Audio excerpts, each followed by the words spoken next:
In questi mesi i media ci hanno raccontato storie strappalacrime di uomini, donne, bambini e persino animali domestici in fuga dalla barbara guerra di Putin in Ucraina.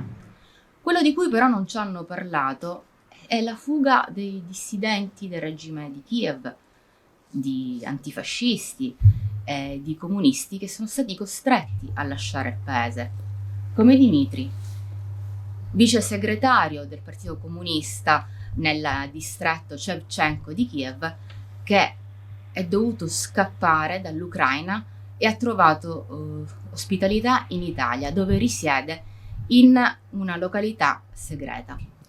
So, Dmitry, why did you flee Ukraine? Yes, because when the special military operation starts, also at the same time, very huge repression from the Kiev government starts against all leftists, all people who wants to be friends with Russian people, with Belarusian people also. And after Mikhail and Alexander Kononovich brothers have been arrested, I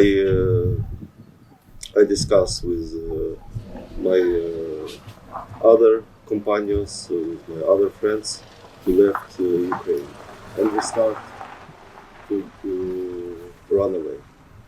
And how did you get Italy? First trying was from Uzhgorod city.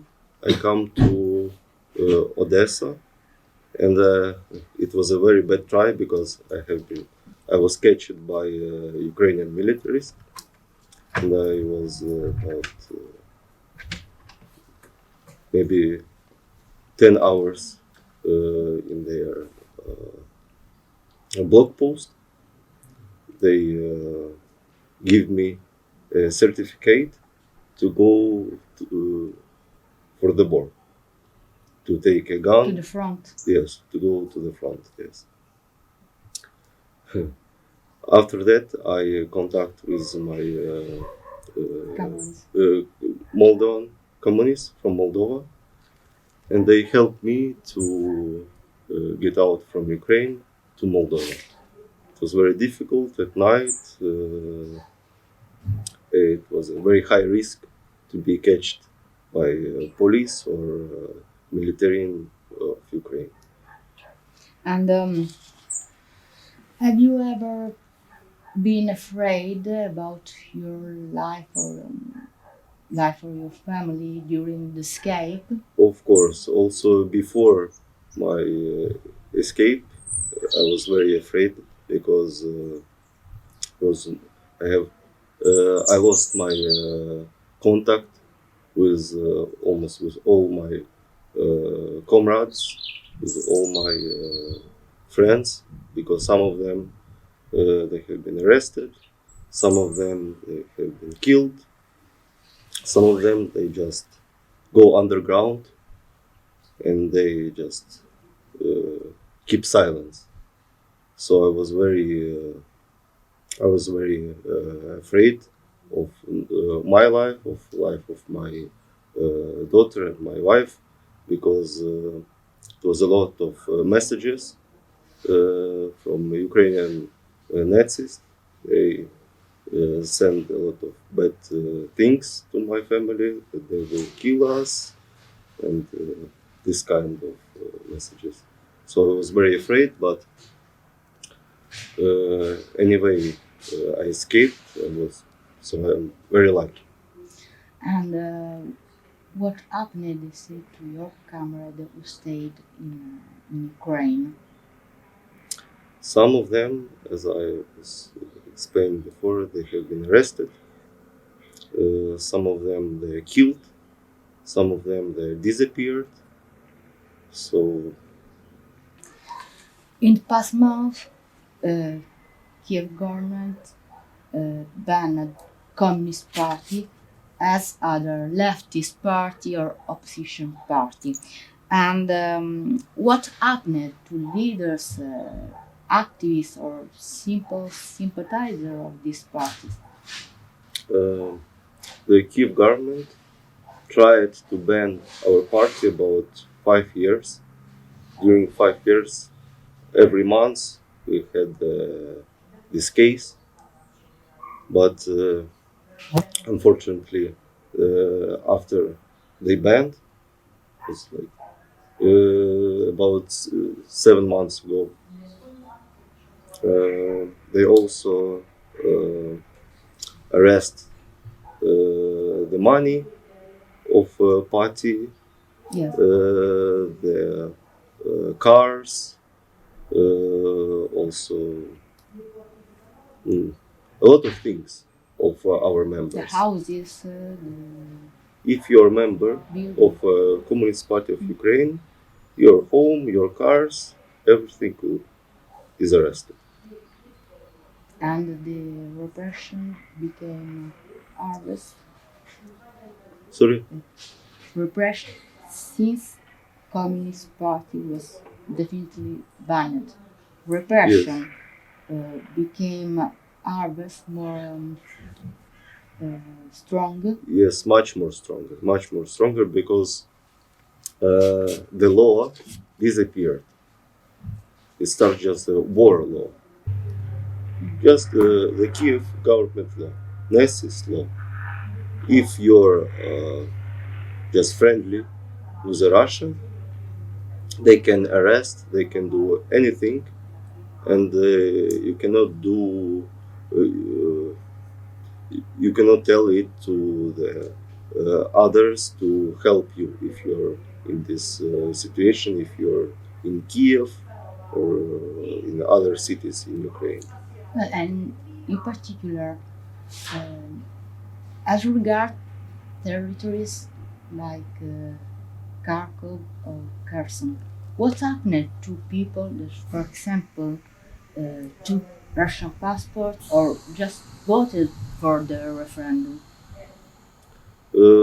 In Kharkiv, very bad situation because a lot of people they didn't know that the situation in their region will change, and the Kiev government and the military will came, so they are killed or they have been arrested, or if someone from these people, if they have money, so maybe they're safe because the corruption in Ukraine is still very huge.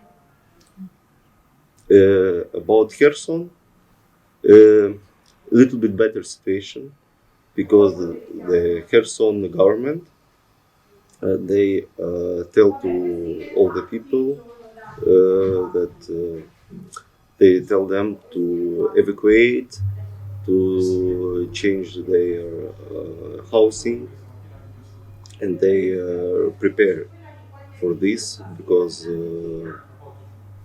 they know what the Kiev government, what they will do with the people in these territories.